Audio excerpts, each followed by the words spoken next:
Hello everyone and welcome to Shelby This Week. On today's newscast, kids meet a local Red Wing, a business networking event, and a cider mill expands. All this plus much more, but first.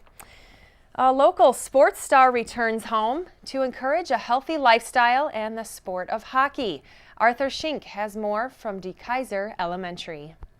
This past week, another Utica community school had the honor of hosting a school assembly with the Red Wings Foundation. De Kaiser Elementary students were treated to a presentation about making healthy lifestyle choices and the need for incorporating physical fitness into your daily routine.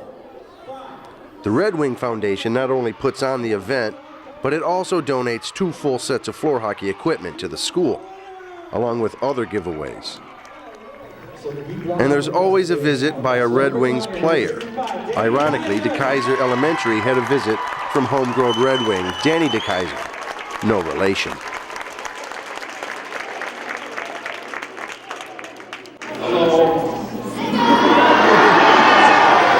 to see you.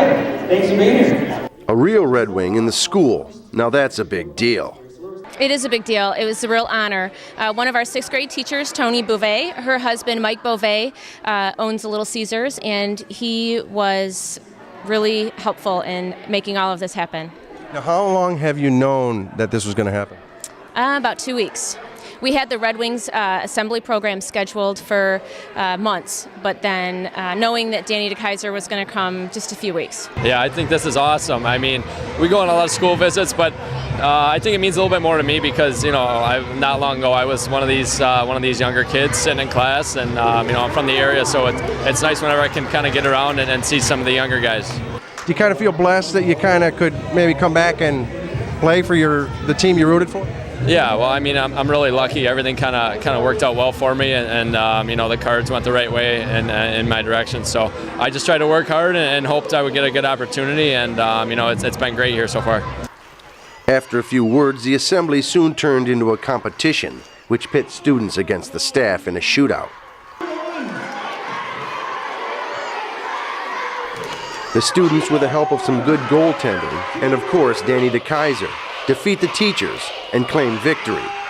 All thanks to the good people at the Red Wings Foundation. I absolutely love this job. It's so much fun. We reach out to 115 schools every year throughout the season, talking to kids about eating healthy, getting exercise, and of course hockey, trying to spread the sport of hockey amongst youth. I think De Kaiser was probably our 80th school visit, so we're wrapping up. As soon as the Red Wings season ends, about April, hopefully we go into the playoffs. We'll probably be done end of April, I think. Okay, and what if someone was interested in getting you guys to visit their school? How would they go about that?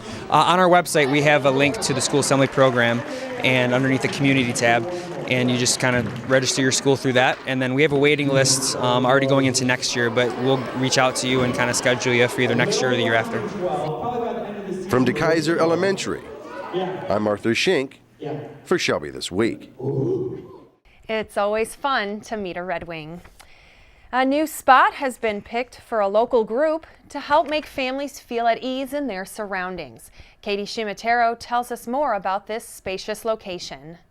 Inclusion, acceptance, and support are just a few of the words describing the Michigan Play Place for autistic children being built here in Macomb County. The nonprofit organization PAC announced last month that they have secured a location and renovations for the Autistic Play Place have begun.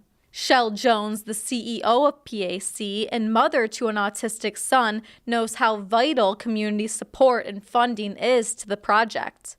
So far, we've gotten the keys, and we're very ecstatic about that, and we're starting the build out later on this month, and we're just right now soliciting funds to help us continue with that and get to the completion point. Located in Sterling Heights, the Autistic Play Place is designed to allow autistic children to learn, play, and explore without any fear of limitation or judgment. It's kind of difficult to go out into public. You get the stares and the whispers, and some people are, just through sheer ignorance, are very rude, and some of our families have been asked to leave because just they don't understand what they're looking at in terms of how the child is acting there, and some of the parents have been criticized, can't you control your kid, or do you ever discipline him, when they actually don't realize that they're looking at autism. This center will encompass a playscape, computer cafe, art center, and haircut hut. But the real reason for the center is education, programs including speech and occupational therapy in a state that ranks 4th for the largest autistic population. It costs the nation $137 billion a year just to support autism, and 60% of which is for adult care. So it really behooves us not to get on top of this disorder at an early stage. The play place is expected to open by August of 2014. It will be available to all autistic children in Oakland, Macomb, and Wayne counties, and there is no age restriction. Reporting from Sterling Heights, I'm Katie Shimatero, Shelby This Week. Local businesses had the chance to do some networking recently at the annual Business Expo. The event was held by the Chamber of Commerce. Over 50 booths were on display at the Sterling Inn Banquet Center, where anyone could check out what area businesses have to offer. It's for networking, it's for promotion, it's for a small business professional to get in front of another small business professional and to be attached to the community. I think that our businesses in the chamber like to have an audience with the community, and this is a great way to tie that together. Business in the township is always a plus. Investments in Shelby Township help our community in many ways. About 400 businesses call Shelby Township home. And speaking of businesses, the popular Yates Cider Mill is expanding to Orion Township. After years of full crowds at its original location on DeQuinder and 23 Mile, Yates Cider Mill will be adding a second location. According to Cranes Detroit, the cider mill will be at the Old World Canterbury Village. Plans are in the works to expand on their new site, which is near Joslyn and Walden Roads. They'll be adding an extra 1,500 square feet for cider lovers to enjoy their fall favorites. Coming up, officials take another look at building a new jail, high school basketball update, and an Equinox. Stay tuned.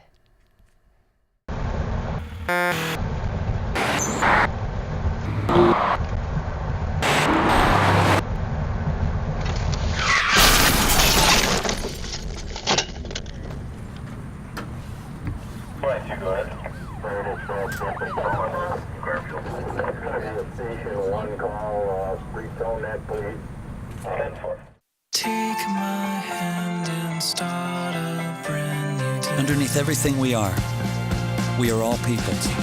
And when we reach out a hand to one, we can influence the condition of all. That's what it means to live united.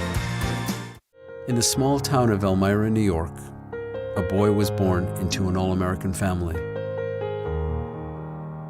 The odds of him achieving his dream in the fashion industry? 1 in 23 million. The odds of having a child diagnosed with autism? 1 in 110. I am Tommy Hilfiger, and my family is affected by autism. Learn more at autismspeaks.org/signs.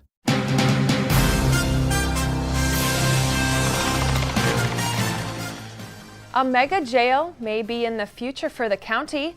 Officials are looking at options of building a new jail or adding to the existing one, and maybe even building a mega jail with another county. Right now, the Macomb County Jail sits at Mount Clemens off Elizabeth Road and Groesbeck. Revisiting the idea of building a new jail started back in 2005. Sheriff Anthony Wickersham said there was a problem of overcrowding in the jail and 1,200 inmates had to be released. Cost for a new jail expected to be between $160 million to $300 million. Officials will start drafting a request for proposal from jail facility consultants. That draft should be complete in about 3 months. A Shelby Township man was discovered near Saginaw.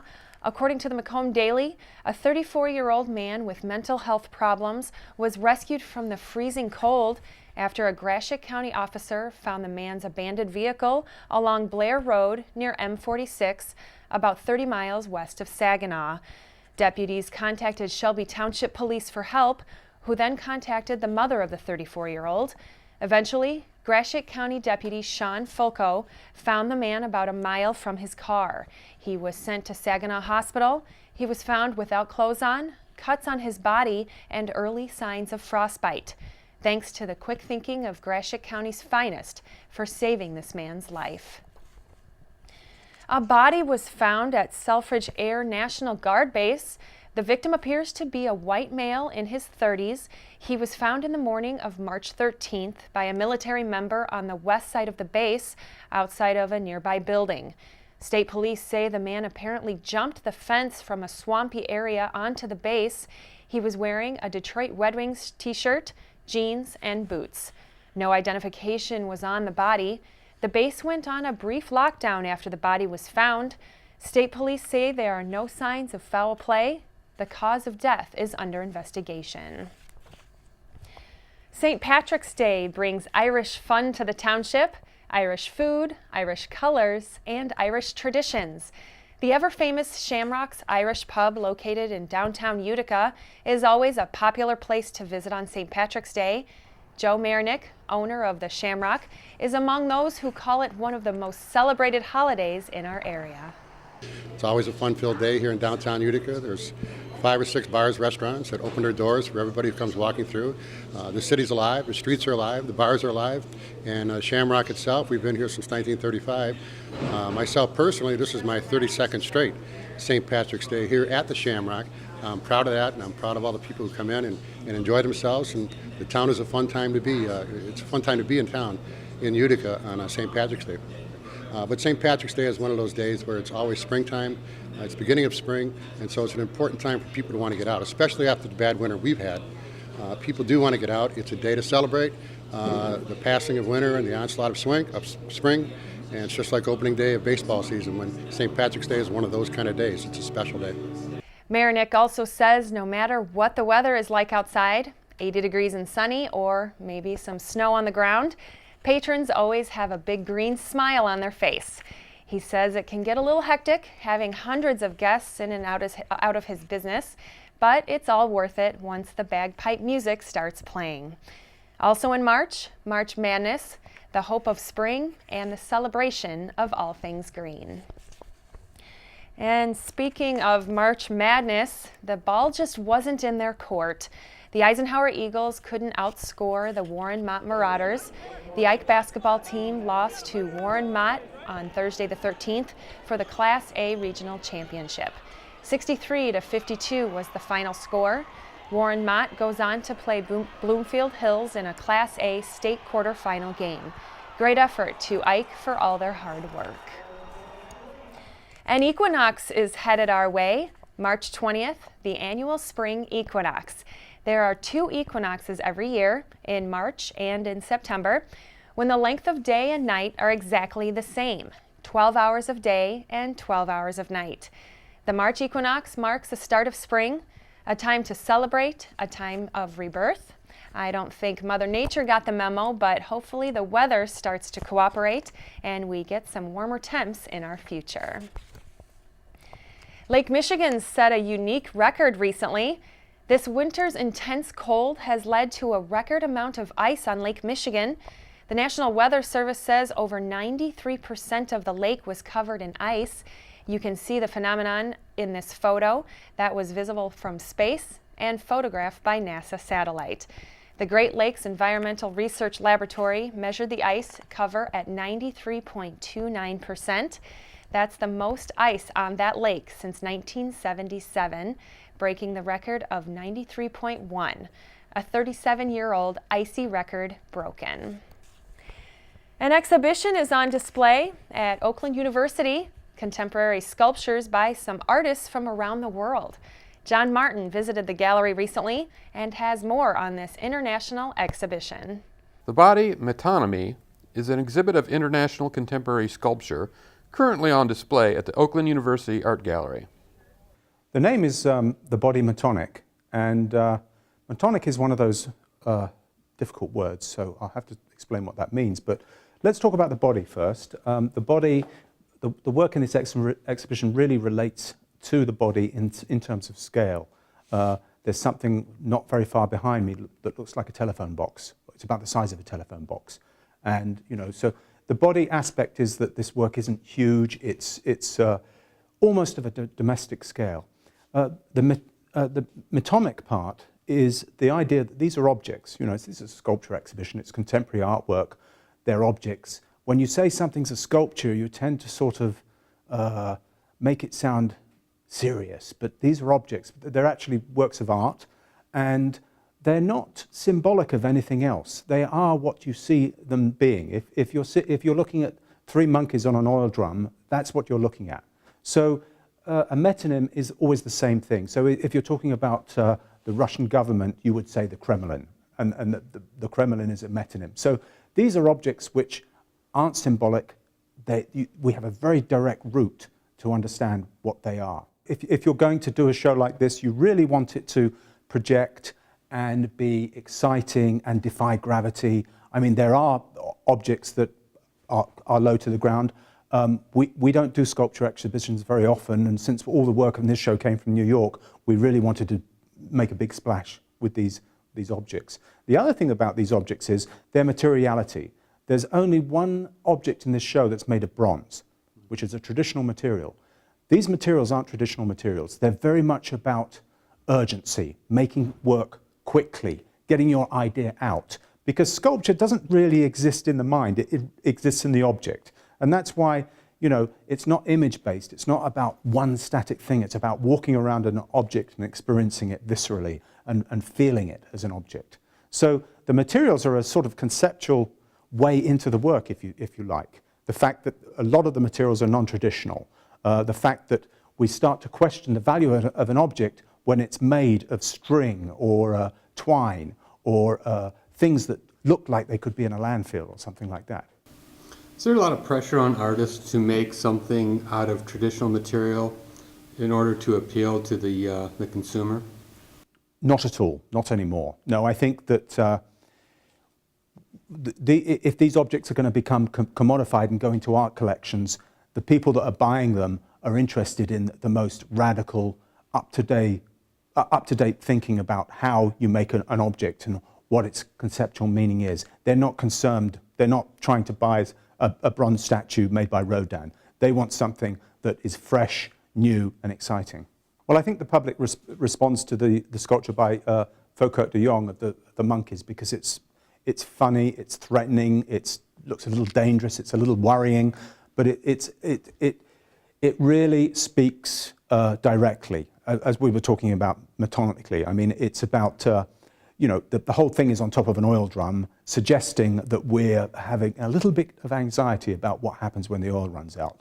I think my favorite piece, without doubt, is the David Altmead sculpture, which is a very disturbing object. It's a small head. It looks like it's just been cut off, and it's made of very exquisite materials, both traditional and non-traditional. And he's one of my favorite artists. That head is life-size. These monkeys are kind of life-size. Those clocks are life-size. I think it relates to the body. And again, I think it relates to that kind of idea of making things which are accessible, not making a monumental sculpture that's 150 feet high or making a blow-up bloom dog which is 17 feet high out of chrome. These artists, they haven't got, they're working so fast that they want to get the idea out, if you like. And that's, I think, that's very much of our time. The Body Metonomy runs until March 30th. The gallery is open noon to 5 p.m. daily, but it's closed on Monday. You can also check out the exhibit during Meadowbrook Theater performances. For Shelby This Week, this has been John Martin reporting. Calling all mothers and sons, it's time for moms to take their little men to the Shelby annual MotherSon Dance on Wednesday, March 26th, located at Cherry Creek Banquet Center, 52,000 Cherry Creek Drive, from 6 to 8:30 p.m. Call the Parks and Recreation Department for tickets at 586-731-0300. The Shelby Township Police Department is hosting a medication disposal day on Saturday, April 26th from 9 a.m. till 2 p.m. Police will be collecting narcotics and over-the-counter medications. All outdated or unused medications will be disposed of properly. It's better to rid your house of old medications so they don't get in the wrong hands. The drop-off will be at the Municipal Grounds, 52700 Van Dyke Avenue. For more information, call the Police Department at 586-731-2121. Tax time is coming up. April 15th marks the last day for you to file your 2013 tax return. Not only is April 15th your deadline for taxes, it's also your last chance to look back at your 2010 return for additional money. When you find these additional refunds, there is a special form, Form 1040X, that you can use to correct mistakes and overlook deductions. So don't forget, April 15th, start crunching those numbers. In health news, a major step forward in the treatment of Alzheimer's disease. A simple blood test could be all it takes to see if the disease will develop in a healthy person. Predictions by researchers say it's 90% accurate. As of right now, there is no cure or treatment for the disease.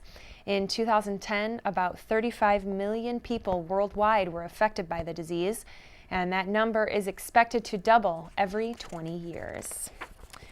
Up next, extra calories in your salad. Stay tuned. It happened this week in history.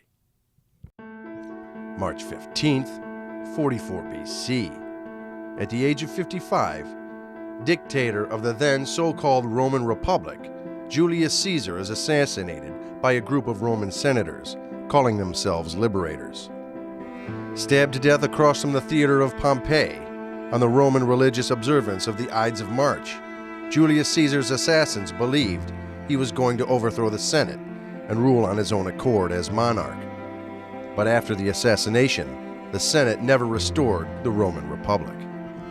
March 16, 1995, the state of Mississippi formally ratifies the 13th Amendment to the United States Constitution, which was originally ratified in 1865. The 13th Amendment became part of the Constitution by having been ratified by the legislature of 3/4 of the 27 of the then 36 states, 130 years before the state of Mississippi. March 17, 1960, then U.S. President Dwight Eisenhower signs a National Security Council directive on the Covert Anti-Cuban Action Program. Eventually, this directive would allocate $13 million to the CIA-sponsored paramilitary group Brigade 2506, which was a counter-revolutionary military trained by the U.S. government. A year later, after being elected president, John Kennedy was informed of the invasion plan and gave his consent. The invasion failed and the Cuban revolutionary leader Fidel Castro stayed in power. Cuba then strengthened its ties with the Soviet Union, which would eventually lead to the Cuban Missile Crisis of 1962. March 18, 1869. Born in Birmingham, England, is Arthur Neville Chamberlain. Born into a political family, he eventually went on to become Prime Minister of the United Kingdom from 1937 to 1940. He's most famous for his 1938 appeasement conference in Munich, Germany, with Adolf Hitler, where Chamberlain returned to London, proudly stating that the newly signed agreement would bring peace for our time. By late 1939, Germany had invaded Poland, and the world was at the brink of World War II. March 19, 1931. After being outlawed by a nationwide anti-gambling crusade 22 years earlier, the state of Nevada again legalizes gambling. 8 days after the federal government presents the $49 million construction project for the building of the Boulder Dam. Both events would help make the city of Las Vegas the booming metropolitan area it is today. And born on March 20th, 1931 in New York City is Harold Lipschitz. He began his career as a big band musician and singer in the 1950s. He worked summer stock, and after a run with the U.S. Army, he found success on Broadway. Eventually doing voiceover work and singing commercial jingles. That was until the old 1-2 needed a captain, where now known as Hal Linden, he played the lead role in the ABC police comedy Barney Miller, where he earned 7 Emmy Award nominations, one for each of Barney Miller's 7 seasons. It happened this week in history.